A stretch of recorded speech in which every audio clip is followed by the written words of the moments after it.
Di hari ketiga kunjungannya di Indonesia, pemimpin tertinggi umat Katolik, Paus Fransiskus, bertemu dengan tokoh lintas agama di Masjid Istiqlal. Giving a bouquet of red and white flowers as a sign of peace and respect for the arrival of the Holy Father.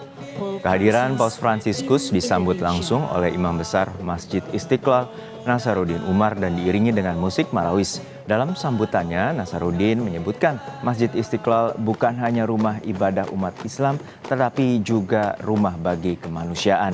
Imam Besar Masjid Istiqlal juga mengapresiasi kunjungan Paus Fransiskus yang disebut menjadi kehormatan bagi bangsa dan umat Islam, serta berharap momen ini menjadi semangat untuk menyuarakan harmoni bagi bangsa. Masjid Istiqlal yang telah direnovasi oleh Presiden Joko Widodo bukan hanya rumah ibadah umat Islam, tetapi juga rumah besar untuk kemanusiaan. Kita berprinsip bahwa humanity is only one, sehingga peran pemberdayaan umat difokuskan pada basis kemanusiaan dan harmoni kehidupan. Kami menyampaikan bahwa kehadiran Your Holiness Paus Fransiskus di masjid terbesar di Asia Tenggara ini, atau terbesar ketiga setelah Masjid Haram di Mekah dan Masjid di Madinah, tentu saja memberikan kehormatan besar kepada kami semua, segenap warga bangsa Indonesia. Kami sangat berbahagia bahwa Bapak Paus memberikan apresiasi kepada bangsa dan komunitas kami dengan mengunjungi negara dan tempat suci kami, kebanggaan kami di Istiqlal ini.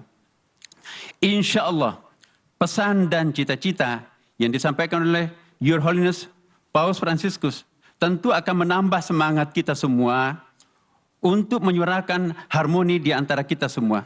Semoga Tuhan Yang Maha Kuasa memberkahi kita semuanya. Terima kasih. Wassalamualaikum warahmatullahi wabarakatuh.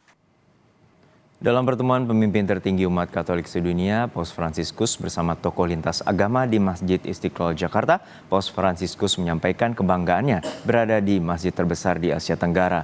Paus Fransiskus mengatakan Masjid Istiqlal bukan sekedar rumah ibadah bagi umat Islam, melainkan juga menjadi ruang untuk berdialog antar agama.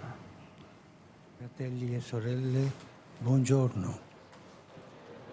Sono felice di trovarmi qui nella più grande moschea dell'Asia, insieme a tutti voi.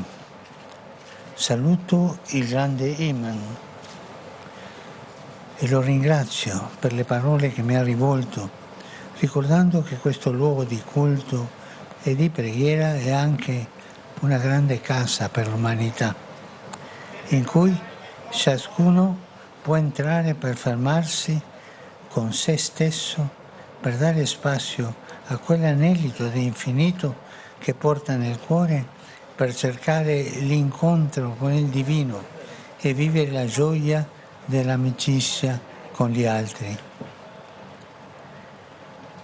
piace ricordare che questa moschea è stata progettata dall'architetto Frederick Silaban, che era cristiano e si aggiudicò la vittoria del concorso. Ciò attesta che nella storia di questa nazione e nella cultura che vi si respira, la moschea, come anche gli altri luoghi di culto, sono spazi di dialogo, spazi di rispetto reciproco, spazi di armonica convivenza tra le religioni e le diverse sensibilità spirituali. Questo è un grande dono che ogni giorno siete chiamato a coltivare, perché l'esperienza religiosa sia punto di riferimento di una società fraterna, pacifica e mai motivo di chiusura o scontro.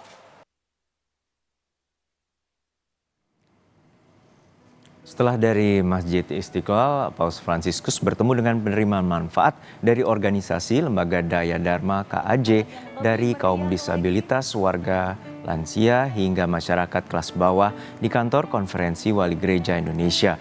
Dalam kunjungannya, Paus menyapa kelompok disabilitas dan tokoh masyarakat sekaligus memberikan berkat dan rosario.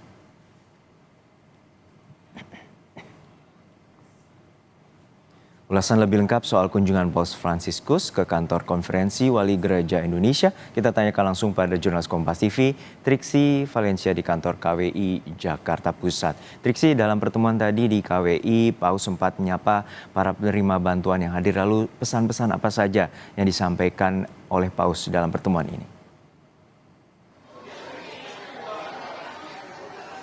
Iya Juno, yang paling terutama dan yang paling di-highlight adalah terkait dengan kasih.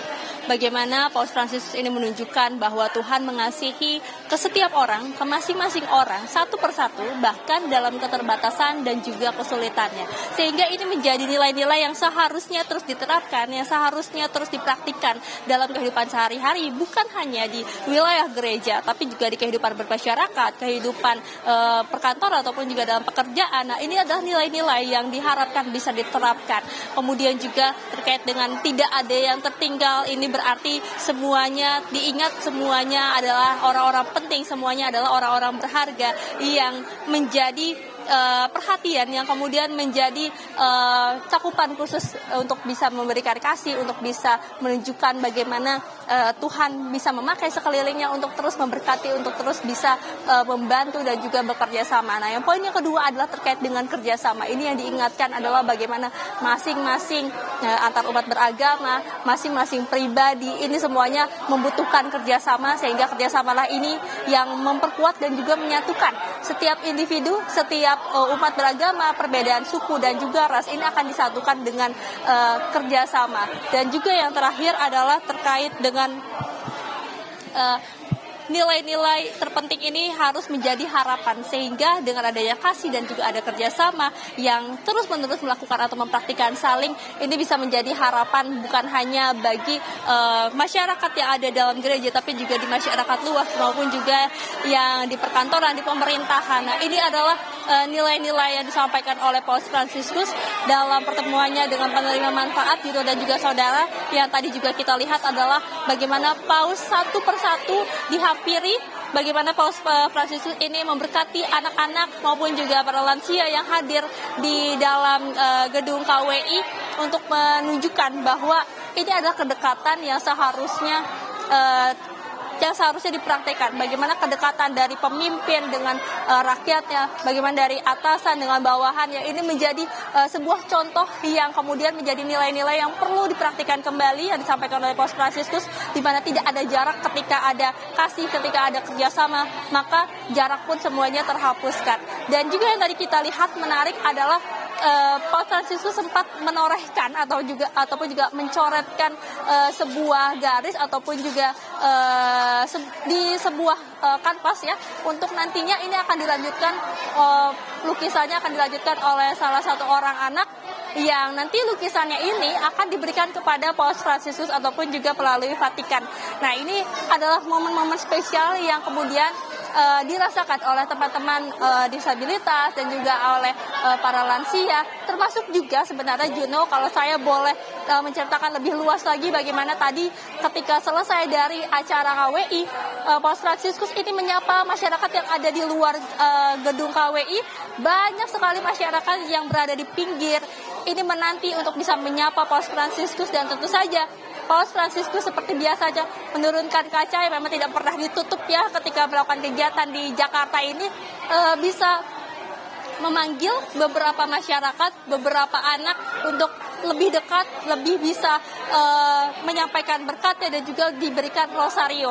Tadi gambarannya ini cukup sangat terharu sekali, mengharukan sekali Juno dan juga saudara, bagaimana banyak sekali keluarga-keluarga yang akhirnya menangis, masyarakat yang akhirnya bersuka cita, senang sekali menunjukkan kegembiraannya ketika mereka bisa berjumpa sedekat itu dengan Paus Fransiskus, dan juga ada yang bisa bersalaman, ada yang disentuh pundaknya. Nah, ini juga menjadi harapan buat mereka ketika bisa mendapatkan berkat, bisa sedekat itu dengan Paus Fransiskus untuk bisa menjadi semangat lagi dalam menjalani hari-harinya.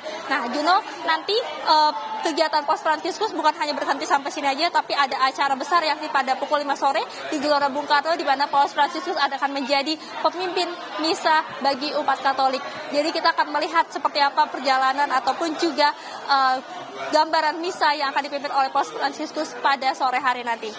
Juno. Baik, nilai welas asih, nilai kesederhanaan, dan juga kemanusiaan menjadi teladan bagi sejumlah pihak yang telah menjumpai Paus secara langsung. Terima kasih jurnalis Kompas TV, Triksi Valencia dari kantor KWI Jakarta Pusat.